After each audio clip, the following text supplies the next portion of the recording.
right, and we are back. John, did you see the FBI report that was released?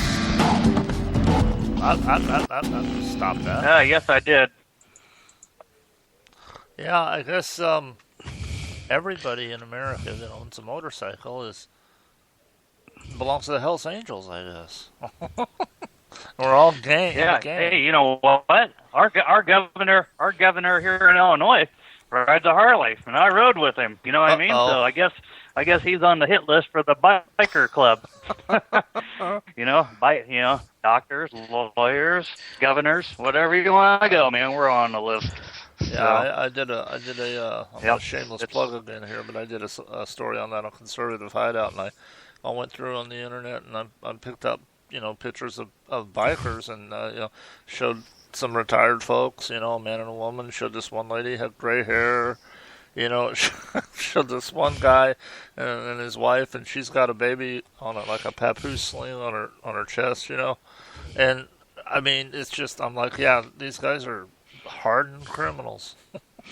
Well, and John and I both belong to a vintage motorcycle club in Central Illinois, and our members a lot of them are veterans and people that work for state government. They're patriots, and they're by no means Hells Angels or outlaw bikers. They are hardworking Americans that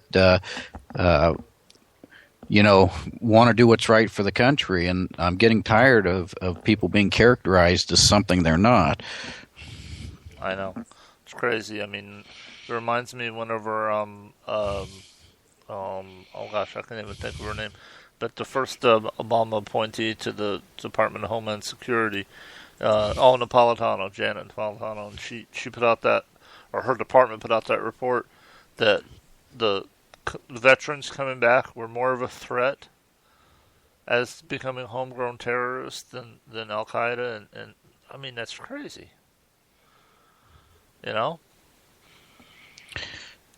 Yeah, I just saw something about that too, and I thought that was ridiculous. These are people that just were out there serving their country, making us all safe, and that's the kind of treatment they get when they come back from some sectors. Yeah. I was in church last night, 2 nights ago. We had an evangelist come in, and he had a kind of an old tent-style revival for the whole week, Monday through Friday, every night. And there was a young man there that had got back from, he didn't say where, he just said the Middle East, and he was suffering and fighting some PTSD, and asked the pastor to pray for him. And after the service, I went and talked to him, thanked him for his service to our country, and we kind of talked a little bit. I come from a military family because I was born with a deformed heart, so I wasn't allowed to serve. I did try several times. Navy wanted me for their nuclear engineering program, and I tried to sign up, but as soon as they saw that I'd had 2 open heart surgeries by that point, that was it. So, but anyway, my dad was a Marine in World War II and saw service in the invasion of Okinawa, and my younger brother served in the first Gulf War. So I mean, we talked, and I don't know, it just seemed he seemed a little bit relaxed, and we do so much for so many different groups in this country. And I mean, if I understand that if you compare how the Vietnam vets were treated when they got back to how our vets now are treated, I know it's 1,000% increase, but we can still do more, Yeah, if anybody deserves our help and our respect, it's the folks that serve us, and especially our military folks that are out there, oftentimes being injured and maimed, so that we can live relative freedom here in our country. Right. It's like Chris Kyle said. I live by one. Go ahead. Oh, go ahead. No, I live by. We're stepping on top of each other. I think there's a little bit of a delay. Go ahead. Anyway, you know what? Everybody out there listening, call a vet. One vet a day. Call them. You see one walking by, shake their hand, and thank them for their service. I do that every single day. You know, whether it's I call the same person once a day. You know what? Because they need to hear that. They need to hear that from everybody. They do. They really do. Yeah. Well, that delay's gone. So, because we were talking, just as soon as I would talk, then you talk, or you talk, and then I would talk. But I think there was a delay. But it seems to have gone. I guess there was a gremlin trying to claim in the system. We kicked him out. But you know, you're right. And I've seen acts of kindness. Back in '04, when my wife and I were on our honeymoon, we were in Vegas, and we decided to stay a couple nights. So we went off strip to a less expensive hotel. And while I was checking in, there was a young man fresh off the plane, and was going to meet up with his fiance there, and he was there a couple days early before her, and I know this because he was explaining it to the clerk, right? Said I needed, for 2 nights, blah blah blah. The guy behind me said, "Pardon me," to me. He said, "Do you mind?" I said, "No, go ahead." He got up and he laid 2 $100 bills on the counter, and he says, "This young man's room is on me." And he said, "If there's anything left over, let him use it for room service." And he turned around and walked off. And, awesome. That's the kind of thing that, because I know the majority of the vets, if you say, "Oh, here, let me buy your meal for you," they're going to go, "No, that's, just do it. Do it. Don't tell them you're going to do it." And, that means a lot, Well, it's a small way that we can thank them for what they've done, the sacrifices they've made. Yeah, exactly right. Sometimes I'll just pay for it and I'll just walk right on out. You know what I mean?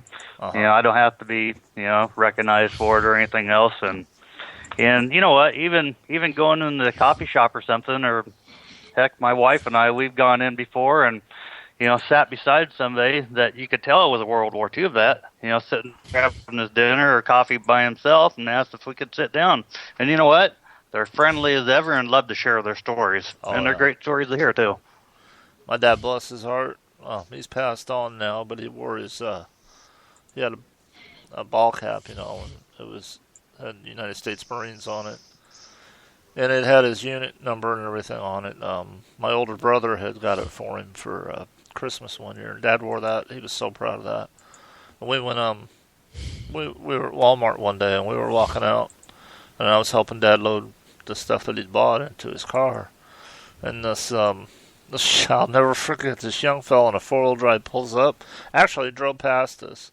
We were walking down the row of cars to Dad's car, and a 4-wheel drive drove past us. There's country music just blaring, and he turns around.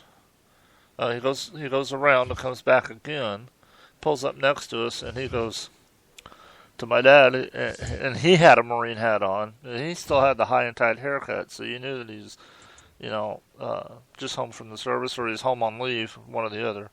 And he goes, "Once a Marine, always Marine. Hoorah!" And he took off. And I tell you what, Dad was walking on cloud 9 the rest of that day, So things like that are important. Oh, yeah. You know what? My wife and I went somewhere for a benefit for a girl that was a Marine. And she was actually a president of a motorcycle club and sergeant at arms at one time as motorcycle club. But anyway, she could barely make it through the door in a wheelchair. And they brought her in. And this whole motorcycle club that she was in, and I'll say who it was because I was proud of it. It was the Leathernecks Motorcycle Club, which is active and vet Marines. And Cool. There was literally hundreds of them in this hall. And when she came through the door, they all sang the Halls of Montezuma. And you know what? My wife and my arm and her hair and everybody, anyway, it just stood right on end. That was a proud moment to be there. That's Probably how wasn't a connected dry they eye are. in the house, Strong was and there? connected. No, it wasn't. It was a happy moment. Yep. I tell you what, I could tear up whenever I just listen to the national anthem. I'm a sucker for something like that. You watch these videos about these guys that come home and they surprise their kids. Like this one guy come home and he surprised his daughter. She was doing her cheerleader thing at a halftime at a basketball game. And they stopped the chair and announced that there was a visitor, and and he comes up behind her. I mean, by the time that video was still, I was grabbing the Kleenex. I was just bawling my eyes out. But I mean, it's just part of America. No other country celebrates their vets the way we do, and we are to do more of it. But I mean, we do head and shoulders above everybody else, I think. Yes, we do, and we do need to do more. I mean, the fact that the VA is having so many problems is just a shame, and it's really frustrating that we can't seem to get that under control and get the funding where it needs to be to take care of these people. They struggle every day just to get the counseling and the medicine and the care they need. Yeah. We had an experience. Go ahead, Don. No, I just said we do. I was just agreeing. Yeah, we had experience. We had experience with my dad. He had a heart attack and stroke one time. He was a Navy vet, and anyway, the Veterans Hospital, in the middle of the night, told my mom, "Nope, take him there because he's not going to make it if he goes all the way out to the other Veterans Hospital." So what they ended up doing, they had to fly him. They gave him the okay to fly him, the helicopter, life flight, him to the hospital. But when it came down to it for them to pay the bill, they denied they even spoke to anybody. So my mom got stuck with the bill. Oh. And it was a high dollar bill for the hospital, and there's something they should have paid for, but they denied they ever told my mom, that they told her, gave her permission to do so, with the life flight and go to the hospital. Wow. Things like that shouldn't be done. Shouldn't happen. No. It should never happen. You get bean counters and people responsible for budgets that have never served, and they don't understand, the significance. They've never been. It's never been taught to them. I was taught from an early age that you respect. Not only you respect your elders, first of all, but you respect people that put the uniform of the country on, and stand up for it. And a lot of people aren't taught that. I have a stepson that he's come around, but he was a little bit older whenever I became his stepdad, but he hated the military because that's all that he had ever heard in school, about how they just want to kill stuff. The military can't, if they can't kill something or shoot something, they'll just blow it up, And then 9/11 happened, and we're sitting on the couch there, and we're watching, those towers fall. And he had tears in his eyes, and I turned and looked to him